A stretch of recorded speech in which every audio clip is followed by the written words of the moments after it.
Conversations across time, conversations across time, conversations across time, conversations across time, conversations across time, conversations across time, conversations across time, conversations across time.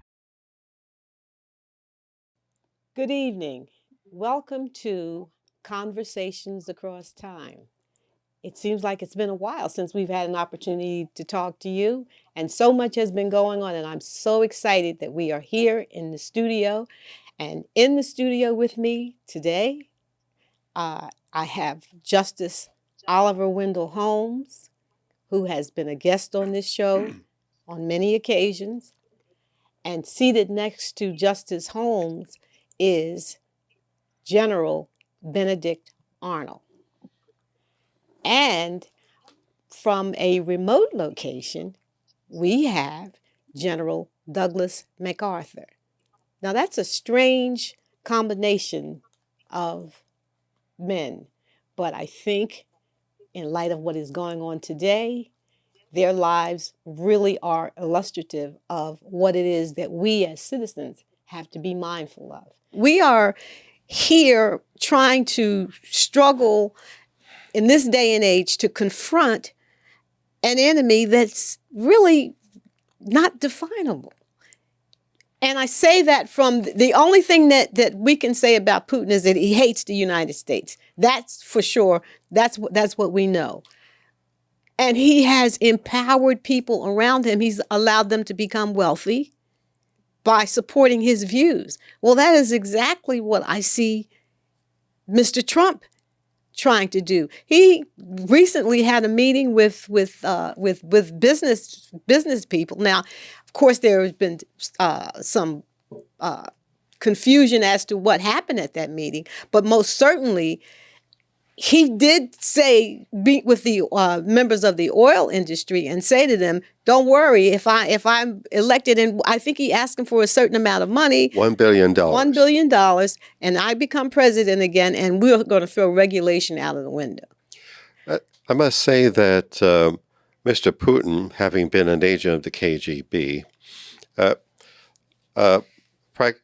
has been practicing an old form of intelligence work that to find some person of influence on the other side, like Mr. Trump in the 80s, try to play, realizing his weak spots and playing up to them.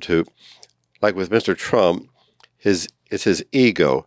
His ego is very sensitive and very low, and he needs people praising him, commending him about what a great statesman he is. We get that from Mr. Putin, from Mr. Xi, and Mr. Kim Jong-un in North Korea. All three personalities that he loves. Yes, authoritarian dictators. That he loves. Now, there was one thing, Justice Holmes, you mentioned the bonus wars, and I think for our audience, if you would please just give them some background about what the bonus war was.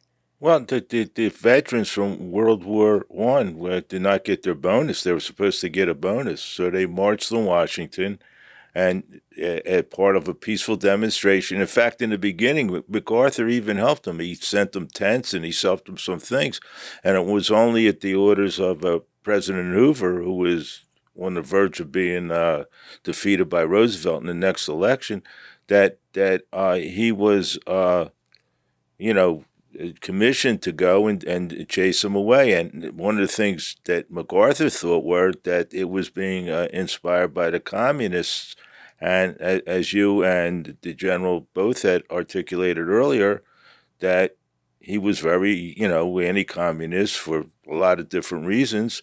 And so if the veterans were being infiltrated by communist agitators, as he said, then they had to be disbanded, and it had to be, and it turned into more violence, even though later on it was burnt down, but they say that was accidental, but whatever. It was a tragic thing, and in fact, it was a bad optic for the general himself. What about the optic of the Black Lives matter when Trump marched over to. First of all, he had the military clear out the demonstrators. This is after the George Floyd murder, and they were protesting, and Trump had the military clear them out. It was very similar, and the optic for the military and the military. I think it was General Milley said it at the time. It was a bad optic for our military. So it's kind of the same thing. You could put Milley in, MacArthur's position. It was a bit and it was, the papers and everything. It wasn't well accepted because these people had put their lives, and they served under MacArthur, and so but the same thing. It was an optic, and in fact, one of the excuses, I don't know what the right reason, if that's the correct reason, I put it that way, for not having the National Guard intervene earlier on January 6th? On January 6th was they were afraid of the optics of the military. So whether that's true or not, I don't know. Yes, that's the thing with Mr. Trump. His own optics, I believe, is for the faction of evangelical Christians who somehow worship him instead of God. Like when after clearing away the George Floyd demonstrators, he and unfortunately General Milley and his cabinet marched in front of that church, and Mr. Trump held a Bible upside down and backwards to show what a champion of Christianity he is. But please remember, he has no Christian values whatsoever.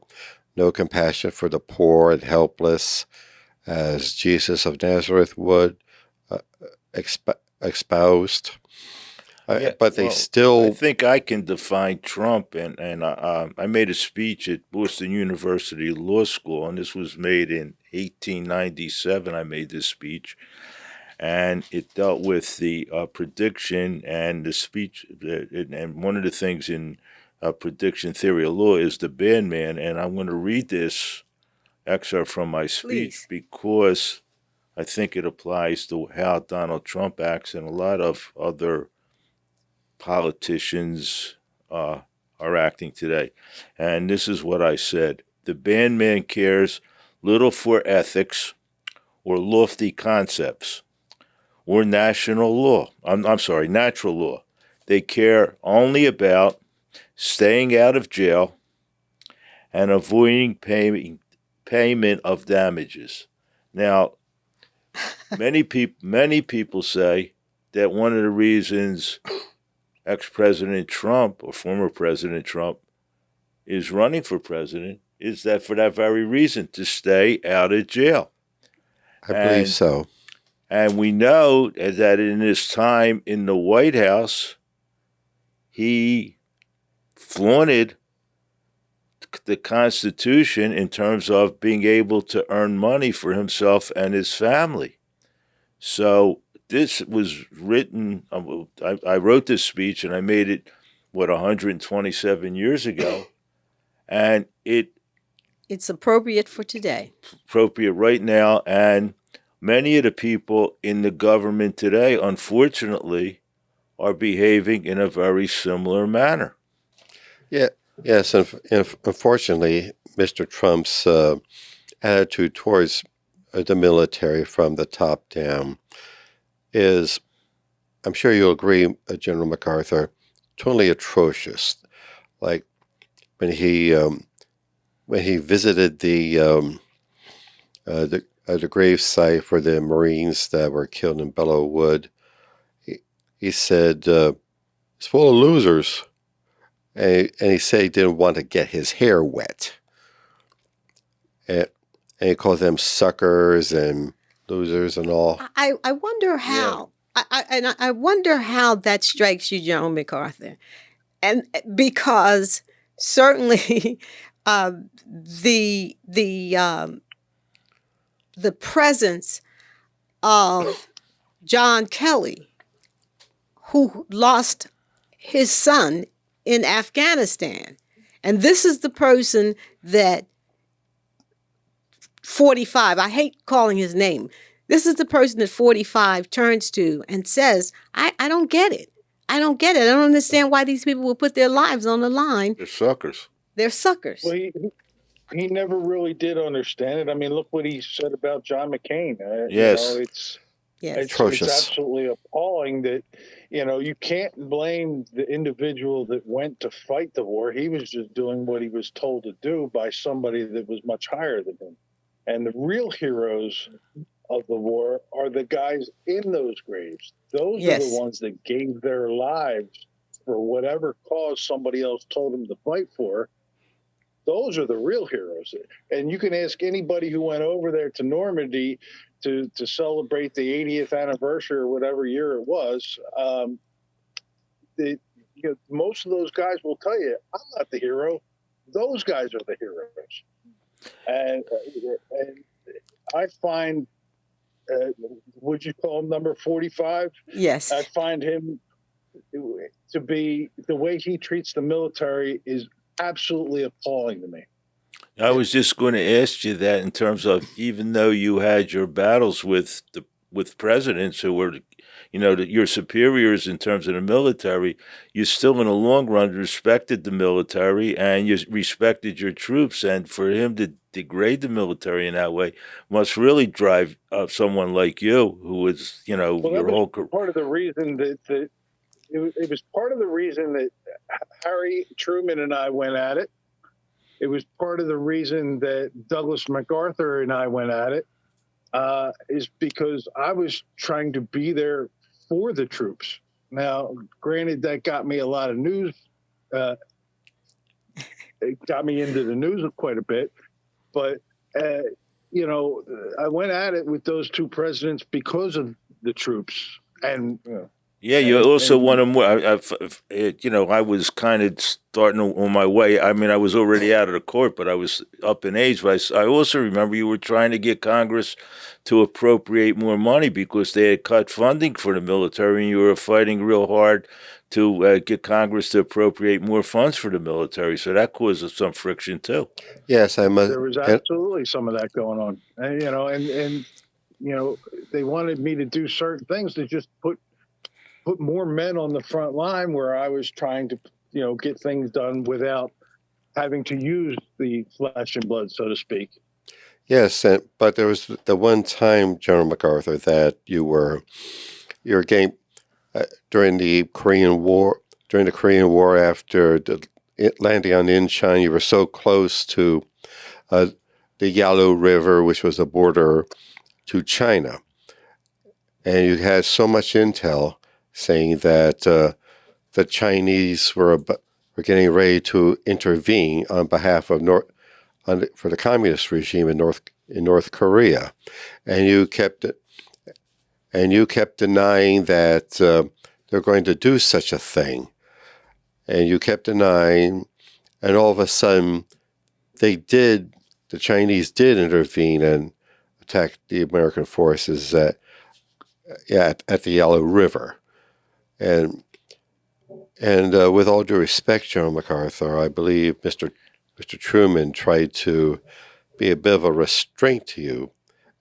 As Mr. Roosevelt said, you're a wonderful general. You're a great general, but not a politician. I know I wasn't dealing with the Congress. Well, that raises an interesting question, though. Should a general be a politician? Shouldn't he just care about winning the battles and saving as many lives as he can in terms of tactics? And if you follow MacArthur and what we even articulated earlier in the program, his strong anti-communism, this was a natural thing. And if you look at what he wanted to do even after that, when the Chinese communists entered the war, he wanted to bomb, and that's where the conflict with Truman came in. So, he can answer that for himself. He can defend himself. Let him Generals defend himself. generals can make politicians. Eisenhower did it. Yes. I also helped get Japan back on its feet after the war. So, it is possible. I think that, I didn't really do a very good job at reading the signs when the Japanese attacked the Philippines. But I was able to make up for that down the road. The leapfrogging we did during some of our operations in the Pacific was to try to save men from beating their heads against the wall of the Japanese soldiers that would fight to the death. There was no surrender for them. So until you literally wiped them all out, you were going to use up manpower. And we just couldn't sustain that sort of thing. So there's pluses and minuses to what I've done. One of the questions that came up is, can a military commander or a general become a politician? I don't think they should be politicians. We saw what happened to Patton in Germany after the war. But he was getting the job done the way he knew to get the job done. Was it the right thing? There's a couple of ways you could look at it. I just don't think that it fits the mind of a frontline general to be a politician. Eisenhower was capable of doing it because he was playing politics all through World War II. And he learned from me in the Philippines how to sort of get the people to bend to your will or to do the things that need to get done. But it's not perfect, obviously. Well, many people say that, you were a great tactician, a great general, and a bad politician, and Eisenhower was just the reverse. He was a great politician, but he wasn't that great a tactician. So that's probably true. Eisenhower was smart enough, though, to put his tacticians in the positions that they needed to be in. Both Bradley and Patton, for that matter, and Bernard Montgomery. I mean, he had them in the positions that they should have been in to do their jobs the way they need to do. And he took the heat for playing the part of the politician as the one who was going to soothe, the sores of combat for some of those people. The ego manager.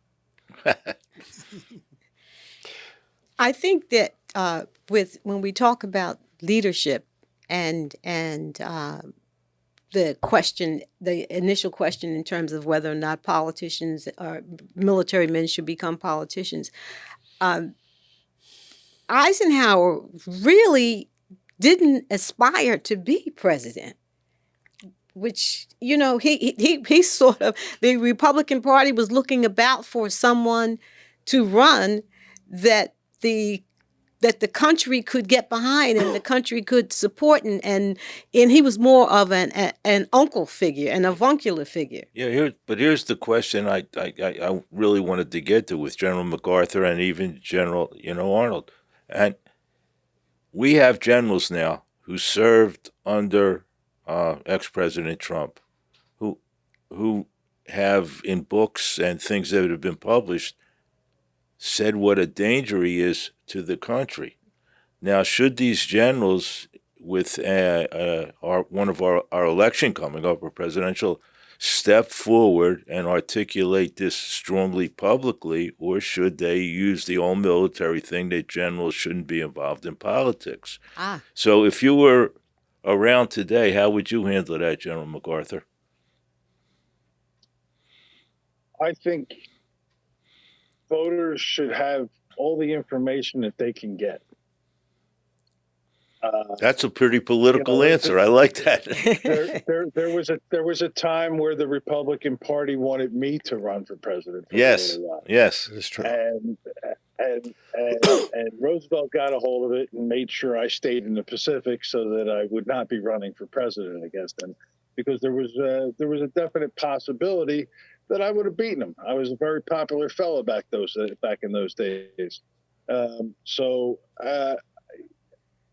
if the voters have the information, then they can act on all the information that they have to make what in their mind would be a correct decision. So if you were with General Kelly or General Milley, you would tell them to speak out.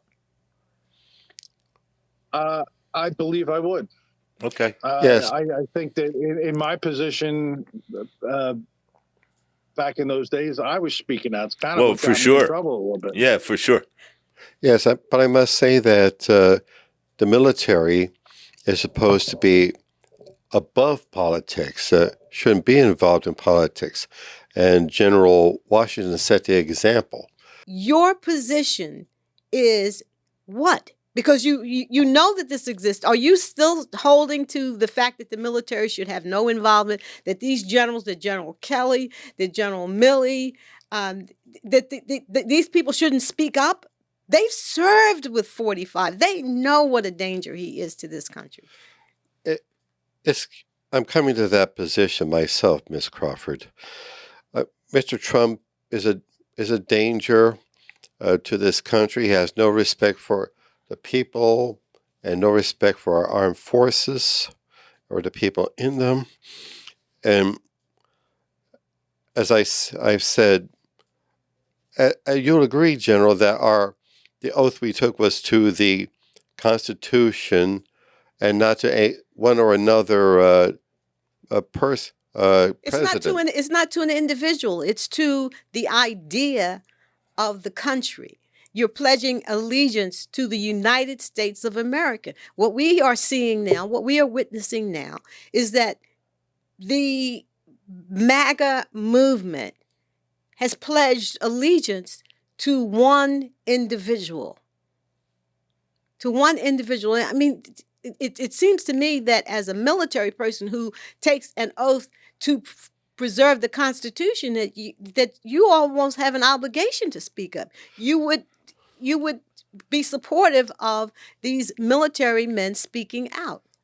Yes, I must be like that. I have to join my fellow officers. Well, let me give standing up against Let me Mr. give you Trump. a hypothetical, General Arnold. Yes. If in your service you weren't going to betray the country and give secrets to Britain, but you knew that General Washington was, would you have spoken out? I believe I would. If General Washington was betraying the country, Well, I believe I would have no choice but to. of course, he wasn't president then or running for president. He never even ran. They just picked him. But anyway, I'm saying that you have your first loyalty is to the preservation or the life of the country. And I believe that, and one of the things I ruled on continually in the court was that. I mean, what was my ruling in clear and present danger in the Shek case was that I thought sedition and even though there's free speech in the Constitution would be detrimental to the safety and health, not health, but welfare of the country. So that's all we're saying. And General MacArthur gave a very good answer to defending the Constitution can be verbally defending it or militarily defending it. I'm afraid I'm coming around to. I have come around to this to such a position, Ms. Crawford. Well, that's why I was a good lawyer and a good judge. I mean, as military men, and I'm sure you'll agree, General MacArthur, our first allegiance is to the country. And even if a president, even if our own commander-in-chief betrays our country, we can't tolerate it. So let me ask you... We must take the side of the American people. Let me ask you now. You are speaking from your grave, and you have an opportunity to say something to General Milley, to General Kelly, and to General Mattis. So what do you say to them? Because it can't be waffling. You're either in or you're out. Yeah. I say to General Milley, General Kelly, General Mattis, gentlemen, I betrayed my country. I know that. I have no excuse for it. but Mr. Trump is a greater danger than I would ever be. I mean, having in his mansion in Mar-a-Lago all those classified documents with our most important military secrets, for what? Certainly he would sell them to the highest bidder, I have no doubt. I ask you, gentlemen, tell your fellow officers, if it's a choice between Trump and the Constitution and the country, please stand by your oath to defend the Constitution and the country. Do not declare war on your own fellow citizens.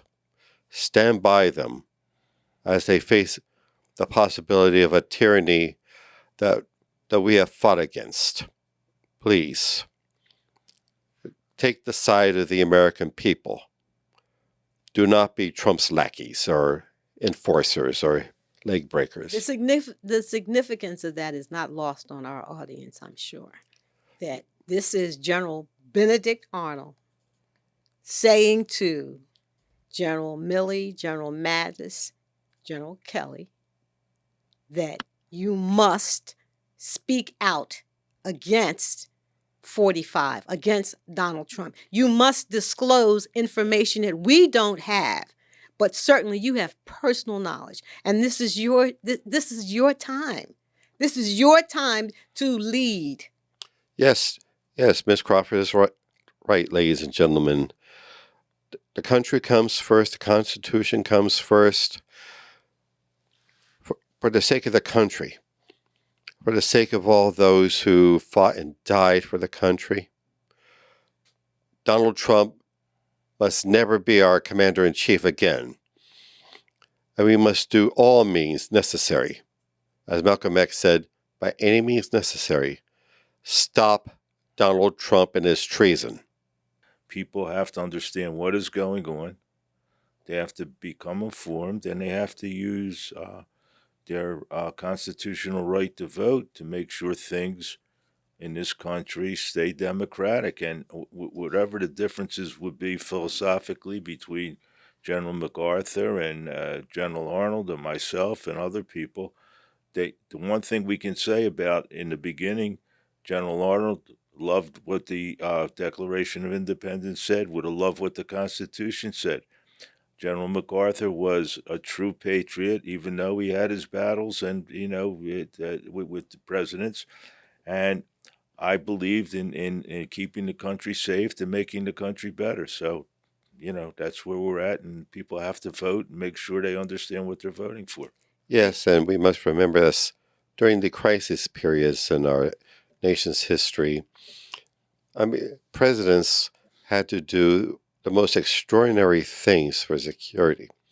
And with that, I am so grateful that we have had this time together to be able to discuss exactly what is happening, the peril that our country, our nation is facing at this point. And I would invite the audience. Our raison d'etre is to engage citizens, to engage people to vote. You cannot complain about anything if you don't vote. We're not telling you how to vote. We're just telling you that you must vote. If you are as alarmed about the current situation that this nation is facing, you must vote. And not only must you vote, you must do everything in your power to get everyone around you to vote. That's your task. That's your duty. That's your sacred duty. We owe that to generations to come. So I thank you. This has been Conversations Across Time. Please join us next week when we will be talking about the Supreme Court. Thank you very much. Conversations across time. Conversations across time.